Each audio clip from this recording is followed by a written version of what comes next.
ଆସନ୍ତୁ ଶୁଣିବା ଗଳ୍ପ ଆଳୁ ବସ୍ତା। ଗାଳ୍ପିକ ପ୍ରବୀଣ କୁମାର କବି। ଧୀରେ ଧୀରେ ସଞ୍ଜ ଗାଢ଼ ହେବାକୁ ଲାଗିଲାଣି। ଆକାଶରେ ଚକା ମାଡ଼ି ବସିଲାଣି ଜହ୍ନ। ଚଉରାରେ ଦୀପ ଦୀପ ହୋଇ ଜଳୁଥିବା ସଞ୍ଜବତୀର ତେଲ ବି ପ୍ରାୟ ସରି ଆସିଲାଣି। ତଥାପି ବି ସେ ସଞ୍ଜବତୀ ସାମ୍ନାରେ ସେମିତି ହାତ ଯୋଡ଼ି ବସିଛି ବୋଉ। ମଝିରେ ମଝିରେ ଆଖି ଢଳ ଢଳ କରି ଓଠ ଥରେଇ କ'ଣ ସବୁ କହିଯାଉଛି ଧୀରେ ଧୀରେ। କିନ୍ତୁ ତା ଅଲକ୍ଷ୍ୟରେ ତା କଥା ସବୁ ମିଳେଇ ଯାଉଛି ପଞ୍ଚଭୂତରେ। ତା ଆଖିରୁ ନିଗିଡ଼ି ପଡ଼ୁଥିବା ଆକୁଳତାର ବିନ୍ଦୁ ସବୁକୁ ଅଚିରେ ଶୋଷି ନେଉଛି ପ୍ରବଞ୍ଚନାରେ ପୀଡ଼ିତ ଗୋଟିଏ ଦୀର୍ଘଶ୍ୱାସ। ହେଲେ ଏକଥା ବୋଉ ଜାଣେନି। ଏମିତି ବି ଆଜି ପ୍ରଥମ ନୁହଁ। ଏମିତି କେତେ ସଞ୍ଜ ତାର କଟିଛି ସେଇ ଚଉରାମୂଳେ ବୃନ୍ଦାବତୀଙ୍କୁ ହାତ ଯୋଡ଼ି।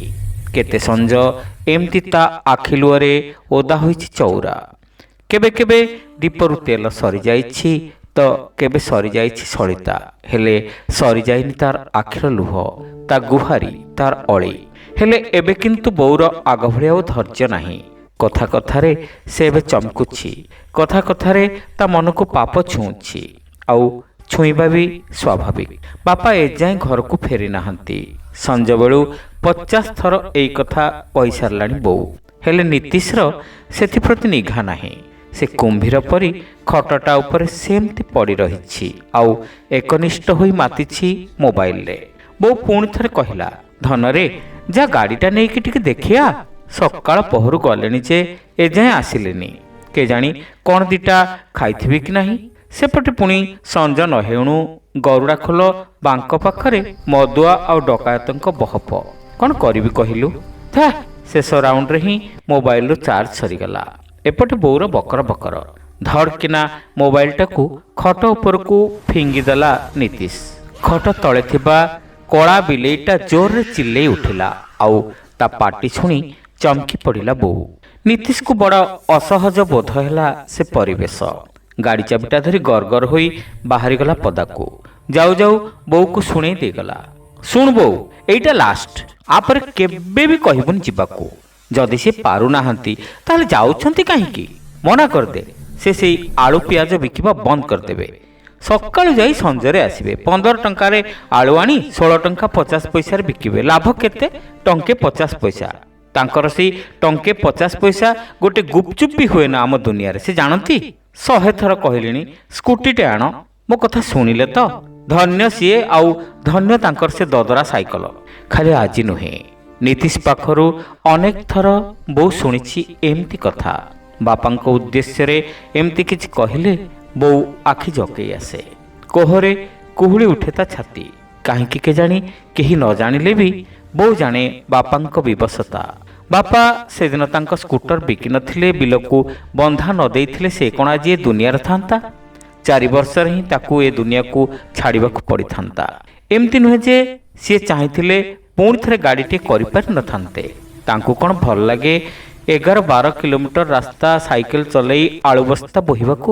ତଥାପି ସେ ଏତିକି ବୁଝିପାରେନି ଯେ ବାପା ସାଇକେଲ ଚଢ଼ୁଛନ୍ତି ବୋଲି ସେ ତା ମନପସନ୍ଦର ଗାଡ଼ି ଚଲେଇ ପାରୁଛି। ଆଉ ସେ ବିକୁଥିବା ଆଳୁରେ ହିଁ ତ ପ୍ରବେଶିକା ପରୀକ୍ଷାରେ କମ୍ ନମ୍ବର ରଖି ସୁଦ୍ଧା ସେ ସହରର ସବୁଠାରୁ ବଡ଼ କଲେଜରେ ପାଠ ପଢ଼ୁଛି। ଏମିତି ଅନେକ କଥା ବୋଉ ଚାହିଁଲେ ବି ନୀତିଶକୁ ବୁଝେଇ ପାରେ ନା। ନୀତିଶ କେବେ ବି ବୁଝିପାରେ ନା ତାର ଏଭଳି କଥା ବାପାଙ୍କୁ କେତେ କଷ୍ଟ ଦିଏ। ସେ ବୁଝିପାରେ ନା ଯେ ବାପାଙ୍କୁ ବୁଝିବାକୁ ହେଲେ ପ୍ରଥମେ ବାପା ହେବାକୁ ପଡ଼େ। ଛାତିକୁ ଟାଣ କରିବାକୁ ପଡ଼େ। ଲୁହକୁ ଲଗାମ ଦେବାକୁ ପଡ଼େ। 4 ଚୌତା ଚିରା ଗଞ୍ଜିରେ 4 ପଉଟି ଝାଳବିନ୍ଦୁକୁ ବାନ୍ଧିବାକୁ ପଡ଼େ। ନିଜର ସବୁ ଇଚ୍ଛାକୁ କବର ଦେଇ ଅନ୍ୟର ଇଚ୍ଛାକୁ ନିଜର କରିବାକୁ ପଡ଼େ। ବୋଉ ଏସବୁ ଚିନ୍ତା କରିବା ଭିତରେ ନୀତିଶ ହାତୀଶିଳା ପୋଲ ଦେଇ ବଜାର ବାହାରି ସାରିଥିଲା। ଯେଉଁ ରାସ୍ତାଟି ମୁଖ୍ୟ ରାସ୍ତା ଅପେକ୍ଷା ଥିଲା ଖୁବ୍ କଚ୍ଚା କିନ୍ତୁ ସର୍ଟକଟ୍। ଯେଉଁ ରାସ୍ତାରେ ଅନେକ ଦିନ ପରେ ଯାଉଥିଲା ନୀତିଶ। ସେ ଏ ରାସ୍ତାରେ ନ ଯିବାର କାରଣ ସେ କଚ୍ଚା ରାସ୍ତା ନଥିଲା, ଥିଲେ ବାପା। ବାପା ସେଇ ବାଟ ଦେଇ ସବୁବେଳେ ବଜାର ଯାଉଥିଲେ। ଆଉ ନୀତିଶ ଡରୁଥିଲା କାଳେ କେଉଁଦିନ ସେ ସାଙ୍ଗମାନଙ୍କ ସହ କଲେଜ ଯିବା ସମୟରେ ଦେଖା ହୋଇଯିବେ ବାପା। କାଳେ ତାକୁ ସମସ୍ତଙ୍କ ଆଗରେ କହିବାକୁ ହେବ ଯେ ସେ ତାର ବାପା, ଯାହାଙ୍କ ଉଚ୍ଚତା 4.5 ଫୁଟ, ରଙ୍ଗ କଳା, ଯିଏ ଗୋଟାଏ ପୁରୁଣା ହରକୁଲସ୍ ସାଇକେଲ ଚଢ଼ନ୍ତି ଯାହାର ଚେନ୍ ରାସ୍ତାରେ ବାରମ୍ବାର ଖରାପ ହୁଏ, ଯିଏ ପୁରୁଣା ରବର ଚପଲ ପୁରା ଘୋରିବା ଯାଏ ପିନ୍ଧନ୍ତି, ବଜାରରୁ ଆଳୁ ପିଆଜ ଆଣି ଗାଁରେ ବିକନ୍ତି, କିଲୋରେ ଲାଭ ଟଙ୍କେ 50 ପଇସା। ତଥାପି ଏ ରାସ୍ତାର ସବୁ କ୍ଷତ ଚିହ୍ନ, ତାର ଦୁଇ ପଟରେ ଥିବା ଜାମୁକୋଳି ଗଛ ସବୁ ତାର ଖୁବ୍ ନିଜର। କିଛି ବାଟ ଗଲା ପରେ ନୀତିଶ ଆଖିରେ ପଡ଼ିଲେ ବାରମାସୀ ଠାକୁରାଣୀ ମାଙ୍କୁ ଦେଖି ତାର ମନେ ପଡ଼ିଗଲା ତାର ପିଲାଦିନ, ମନେ ପଡ଼ିଗଲା ପାଇକପୁରର ମେଳା, ମନେ ପଡ଼ିଗଲେ ବାପା। ସେତେବେଳେ ସେ ଚତୁର୍ଥ ଶ୍ରେଣୀରେ ପଢ଼ୁଥାଏ। ଯେବେ ବୋଉ ଟ୍ୟୁମର ଅପରେସନ୍ ହୋଇ ଘରକୁ ଫେରିଲା, ସେଇ ହପ୍ତା ପାଇକପୁରରେ ମେଳା। ସାଙ୍ଗମାନଙ୍କୁ ଦେଖି ନୀତିଶ ବି ଜିଦ୍ କଲା ମେଳା ଦେଖି ଯିବା ପାଇଁ। ବୋଉ ବାରଣ କଲା, କହିଲା ଦେଖୁଛୁ ତ ବାପାଙ୍କ ପାଖରେ ଟଙ୍କାଟିଏ ବି ନାହିଁ, ଯାହା ଥିଲା ସବୁ ଡାକ୍ତରଖାନାରେ ଗଲା, ଏଥର ରହିଯା, ଆରଥରକୁ ଯିବୁ। ବୋଉ ଜାଣେନି ସେଦିନ ନୀତିଶ ଲୁଚି ଲୁଚି ଯାଇ ବାପାଙ୍କ ପର୍ସ ଦେଖିଥିଲା। ସତରେ ବାପାଙ୍କ ପର୍ସରେ ସେଦିନ 3-4ଟି ଅଚଳ ପଇସା, ତାଙ୍କର ଗୋଟେ କଳାଧଳା ଫଟୋ ଆଉ ଗୋଟେ ଶିରିଡ଼ି ସାଇବାବାଙ୍କ ଫଟୋକୁ ଛାଡ଼ିଦେଲେ ଆଉ କିଛି ନଥିଲା। ନୀତିଶ ରାତିରେ ମନଉଣା କରି ଶୋଇଲା। ତା ପରଦିନ ସକାଳୁ ଉଠି ଦେଖେ ତ ବାପା ସାଇକେଲ ଧୋଉଛନ୍ତି। ବୋଉ ବାକ୍ସରୁ ତାର ନୂଆ ଜାମା ହଳକ କାଢ଼ୁଛି। ନୀତିଶ କିଛି ଭାବିବା ପୂର୍ବରୁ ବାପା କହିଲେ ଜଲ୍ଦି ବାହାର, ମେଳାକୁ ଯିବା। ନୀତିଶ କିଛି ବୁଝିପାରିଲା ନାହିଁ। ଆଉଥରେ ଯାଇ ବାପାଙ୍କ ପର୍ସ ଦେଖିଲା। ଏଥର କିନ୍ତୁ ସେଥିରେ ଟଙ୍କା ଥିଲା, ହେଲେ ଗୁହାଳେ ତାଙ୍କର ଦୁହାଳ ଗାଈ ନଥିଲା। ନୀତିଶ ବାପାଙ୍କ ସାଙ୍ଗରେ ମେଳା ଦେଖିବାକୁ ଗଲା ସେଦିନ। ତା ମନପସନ୍ଦର ଖେଳଣା ବି କିଣିଲା। ମେଳାରୁ ଫେରିଲା ବେଳେ ବାପା ବଜାର ଦେଇ ଆସିଲେ। କ୍ୟାରିୟରରେ ଗୋଟେ ଆଳୁ ବସ୍ତା ବାନ୍ଧି ନୀତିଶକୁ ଆଗ ରଡ଼ରେ ବସେଇଲେ। ରାସ୍ତାରେ କିନ୍ତୁ ନୀତିଶ ରଡ଼ର ଦାଉ ଆଦୌ ସହିପାରିଲାନି। ବାପା ଜାଣିପାରିଲେ କି କ'ଣ, ଅଧା ରାସ୍ତାରେ ତାକୁ ରଡ଼ରୁ ଓହ୍ଲେଇ ସିଟ୍ରେ ବସେଇଦେଲେ ଆଉ ଘର ଯାଏ ଗଡ଼େଇ ଗଡ଼େଇ ଆସିଲେ। ଏବେ ଟିକେ ଆଗକୁ ଯିବାରୁ ଗୋଟେ ଟର୍ଚ୍ଚ ଆଲୁଅ ଦିଶିଲା ନୀତିଶକୁ। ନୀତିଶ ଭାବିଲା ବୋଧେ ସେ ତାର ବାପା। ପାଖକୁ ଯାଇ ଦେଖେ ତ ରାଧୁ ମଉସା। ପଚାରିବାରୁ ଜାଣିଲା ମଉସା ତାଙ୍କ ପୁଅକୁ ଖୋଜିବାକୁ ଯାଇଥିଲେ ବଜାର। ହେ, ଆରେ ସେ କ'ଣ ଛୋଟ ପିଲା ହୋଇଛି? 22 ବର୍ଷର ଭେଣ୍ଡା ପୁଅକୁ 72 ବର୍ଷର ବୁଢ଼ା ଯାଉଛି ରାତିରେ ଖୋଜିବାକୁ, ପୁଣି ଅନ୍ଧାର ରାତିରେ। ନୀତିଶ ମନେ ମନେ ହସିଲା। ଆଉ କିଛି ବାଟ ଯିବା ପରେ ନୀତିଶ ଦେଖିଲା ସେ ପୁରୁଣା ଭଙ୍ଗା କୂଅକୁ, ଯିଏ ଏବେ ଆଗ ଅପେକ୍ଷା ଆହୁରି ଅଧିକ ଭାଙ୍ଗି ଯାଇଥିଲା ସମୟର ତାଡ଼ନାରେ। ତା ଦେହର କ୍ଷତମାନେ ଏବେ ପୂର୍ବ ଅପେକ୍ଷା ଗାଢ଼ ଲାଗୁଥିଲେ ତାକୁ। ସେ ଭଙ୍ଗା କୂଅକୁ ଦେଖି ପୁଣି ଥରେ ଅନିଚ୍ଛା ସତ୍ତ୍ୱେ ବି ନୀତିଶ ଫେରିଗଲା ଅତୀତକୁ। ତାର ମନେ ପଡ଼ିଗଲା ଦିନେ ସେଇ ବାଟ ଦେଇ ଘରକୁ ଫେରିବା ସମୟରେ ଏ କୂଅକୁ ଦେଖି ବାପାଙ୍କୁ ପଚାରିଥିଲା, ବାପା ଏ କୂଅ ଏମିତି ଭଙ୍ଗା କାହିଁକି? ବାପା ସେଦିନ କହିଥିଲେ, କେବଳ କୂଅ କାହିଁକି, ଆମେ ସମସ୍ତେ ଭଙ୍ଗା, ସମସ୍ତେ ଅସମ୍ପୂର୍ଣ୍ଣ। ତେବେ ମୁଁ ସମ୍ପୂର୍ଣ୍ଣ ହେବି କେମିତି? ବାପା ଟିକେ ମୁର୍କି ହସିଥିଲେ ଆଉ କହିଥିଲେ, ଯେଉଁଦିନ ତତେ ରଡ଼ରେ ବସିବାର କଷ୍ଟ ଜଣାପଡ଼ିବନି, ଯେଉଁଦିନ ତୁ ବୁଝିଯିବୁ ସମ୍ପର୍କ କ'ଣ, ସଂଘର୍ଷ କ'ଣ ଆଉ ପରିସ୍ଥିତି କ'ଣ, ଦେଖିବୁ ସେଦିନ ଏ କୂଅ ବି ତତେ ସମ୍ପୂର୍ଣ୍ଣ ଦିଶିବ। ନୀତିଶ ସେଦିନ କିଛି ନ ବୁଝିବି ବାପାଙ୍କ କଥାରେ ହଁ ଭରିଥିଲା। ନୀତିଶର ଗାଡ଼ି ବେଗ ତାର ସ୍ମୃତି ସହ ବେଳକୁ ବେଳ ତୀବ୍ର ହେବାକୁ ଲାଗିଥିଲା। ଠିକ୍ ଏତିକି ବେଳେ ହଠାତ୍ ତାର ମନେ ପଡ଼ିଗଲା ମାନସୀ କଥା। ମାନସୀ କହିଥିଲା ଆଜି 7ଟାରେ ତାକୁ ଫୋନ୍ କରିବାକୁ। ସେ ଅପେକ୍ଷା କରିଥିବ ନିଶ୍ଚୟ। କ'ଣ କରିବ ସେ? ତାକୁ କିଛି ଗୋଟେ କହି ମନାଇବାକୁ ପଡ଼ିବ। ହେଲେ IPL ମ୍ୟାଚ୍ର ଫାଇନାଲର ଲାଇଭ୍ କ'ଣ ଆଉ ଦେଖିହେବ? ବାପାଙ୍କ ପାଇଁ ସବୁ ଗଲା। ବିରକ୍ତ ହୋଇ କହିଲା ସେ। ଗରୁଡ଼ାଖୋଲ ବାଙ୍କ ପାଖରେ କିଛି ମଦୁଆଙ୍କର ପାଟି ଜୋରରେ ଶୁଭୁଥିଲା। ଖୁବ୍ ଉଦ୍ଧତ ଭାଷାରେ ଗାଳିଗୁଲଜ କରୁଥିଲେ ସେମାନେ। ଟିକେ ଆଗକୁ ଯିବାରୁ କିଛି ଦୂରରୁ ଗୋଟେ ମିଞ୍ଜି ମିଞ୍ଜି ଆଲୁଅ ଦିଶିଲା। ଗାଡ଼ି ସ୍ଲୋ କଲା ନୀତିଶ। ହେଡ଼ଲାଇଟ୍ଟା ଦେବାରୁ ଦେଖିଲା ବାପା ଆସୁଛନ୍ତି। ପଛ କ୍ୟାରିୟରରେ ଲଦା ହୋଇଛି ଗୋଟେ ବଡ଼ ଆଳୁ ବସ୍ତା। ଦୁଇ ହ୍ୟାଣ୍ଡେଲରେ 2ଟି ବଡ଼ ବ୍ୟାଗ୍ ଆଉ ବାଁ ହାତରେ ହ୍ୟାଣ୍ଡଲ ସହ ଚାପିକରି ଧରିଛନ୍ତି ଗୋଟେ ଛୋଟ ଟର୍ଚ୍ଚ ଲାଇଟ୍। ବାପା ନୀତିଶକୁ ଦେଖିଲେ। କିଛି ସମୟ ପାଇଁ ତାଙ୍କ କ୍ଳାନ୍ତ ମୁଖମଣ୍ଡଳଟା ପ୍ରସନ୍ନ ଦିଶିଲା। ବାପା କିଛି କହିବା ପୂର୍ବରୁ ନୀତିଶ ଆରମ୍ଭ କଲା, ତୁମର ଟିକେ ସାଧାରଣ ଜ୍ଞାନ ଅଛି? ସକାଳ ପହରୁ ସଉଦା ପାଇଁ ଆସିଛ ଯେ ରାତି 8ଟା ହେଲାଣି। ସପ୍ତାହର ସଉଦା ଏକାଥରେ ଆଣିଲେ ହେବନି? ଡେଲି ଡେଲି ସମାନ ନାଟକ।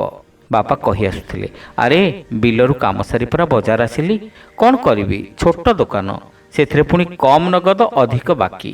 2 ପଇସା ହେଲେ ତ ପୁଣି ଆସିବି। ତାପରେ ବାଟରେ ସାଇକେଲ ଚେନ୍ଟା ଖସି ନଥିଲେ ଏତେବେଳକୁ ଘରେ ପହଞ୍ଚି ସାରିଥାନ୍ତି। ହେଲେ ଏସବୁ କିଛି ଶୁଭିଲାନି ନୀତିଶକୁ। ଖାଲି ଏତକ ଶୁଭିଲା, ଆରେ ଏତେ ଅନ୍ଧାରରେ ତୁ କାହିଁକି ଆସିଲୁ? ମୁଁ ଆଉ ଟିକେ ପରେ ଘରେ ପହଞ୍ଚି ଯାଇନଥାନ୍ତି। ହଁ ହଁ ମୁଁ ଜାଣେ ତମେ କେତେ ଶୀଘ୍ର ପହଞ୍ଚିଥାନ୍ତ। ମୁଁ ପଛରେ ଲାଇଟ୍ ଦେଖାଉଛି, ତୁମେ ଆଗରେ ଚାଲ, କହିଲା ନୀତିଶ। ବାପା ଚାଲିଲେ ଆଗରେ, ପଛରୁ ଧୀରେ ଧୀରେ ଚାଲିଲା ନୀତିଶ।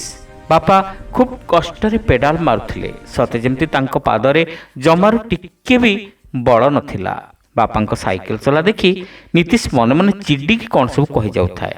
କିଛି ବାଟ ଗଲା ପରେ ଠିକ୍ ସେଇ ଭଙ୍ଗା କୂଅ ପାଖରେ ହର୍ଣ୍ଣ ଦେଇ ନୀତିଶ ରଡ଼ିଟାଏ ଛାଡ଼ିଲା।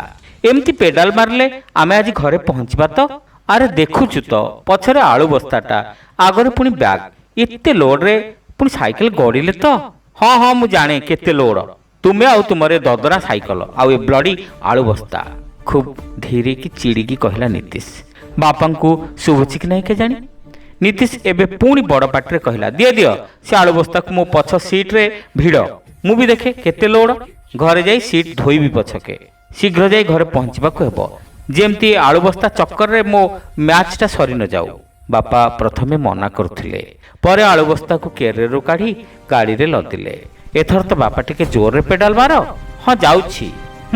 ଗୋଟେ ଆଳୁ ବସ୍ତା ପାଇଁ କୁଆଡ଼େ ଆଙ୍କ ଚକା ଗଡ଼ୁନି, ଥିର କି କହିଲା ନୀତିଶ। ଆଗରେ ଚାଲିଲେ ବାପା, ପଛରୁ ଗାଡ଼ି ଷ୍ଟାର୍ଟ କଲା ନୀତିଶ। କ୍ଲଚ୍ ଛାଡ଼ି ଏକ୍ସିଲେଟର ବୋଧେ ସେ ହାଇ କରିବାକୁ ଚାହୁଁଥିଲା। ଗାଡ଼ି ଟିକେ ଗଡ଼ିଛି କି ନାହିଁ, ଦୋହଲିଗଲା। ସମ୍ପୂର୍ଣ୍ଣ ଗାଡ଼ି ଦୋହଲିଗଲା। ନୀତିଶ ଖୁବ୍ କଷ୍ଟରେ ବାଲାନ୍ସ କଲା ଗାଡ଼ିକୁ। ତାର ସମ୍ପୂର୍ଣ୍ଣ ଶରୀର କିଛି ସମୟ ପାଇଁ ଯେମିତି ଶିହରି ଉଠିଲା। ବୁଲି ପଡ଼ି ଆଳୁ ବସ୍ତାଟାକୁ ଜଳ ଜଳ କରି ଚାହିଁଲା ନୀତିଶ। କ'ଣ ଦେଖିଲା, କ'ଣ ମାପିଲା କେଜାଣି? ସଙ୍ଗେ ସଙ୍ଗେ ମୁହଁ ଫେରାଇ ଆଣିଲା ବାପାଙ୍କ ଆଡ଼କୁ। ବାପା କିନ୍ତୁ ସେତେବେଳକୁ ଖୁବ୍ ଦୂରକୁ ଚାଲି ଯାଇଥିଲେ। ତାଙ୍କ ସାଇକେଲ ଏବେ ଆଗ ଅପେକ୍ଷା ଖୁବ୍ ଜୋରରେ ଗଡ଼ିବାକୁ ଲାଗିଥିଲା। ନିଜ ଅଜାଣତରେ ନୀତିଶର ଆଖି ଧୀରେ ଧୀରେ ଜକେଇ ଆସୁଥିଲା। ଛାତି ଭିତରେ କ'ଣ ଗୋଟେ ଯେମିତି ତାକୁ ଅସ୍ଥିର କରି ପକାଉଥିଲା। ଆଉ ତା ବାଁ ପଟରେ ଥିବା ସେ ଭଙ୍ଗା କୂଅଟା ତାକୁ ଏବେ ସମ୍ପୂର୍ଣ୍ଣ ଦିଶୁଥିଲା। ବୋଧହୁଏ ସେ ଏବେ ଏହା ଭିତରେ ବାପା ହେବାକୁ ଆରମ୍ଭ କରୁଥିଲା। ଶ୍ରୋତା ବନ୍ଧୁ, ଏଇଠି ଶେଷ ହେଲା ଗଳ୍ପ ଆଳୁ ବସ୍ତା। ଗପଟି ଆପଣମାନଙ୍କୁ କେମିତି ଲାଗିଲା କମେଣ୍ଟ କରି ନିଶ୍ଚିତ ଜଣାଇବେ। ଚ୍ୟାନେଲରେ ନୂଆ ହୋଇଥିଲେ ସବସ୍କ୍ରାଇବ୍ କରିବାକୁ ଭୁଲିବେ ନାହିଁ। ରହିଲୁ, ନମସ୍କାର।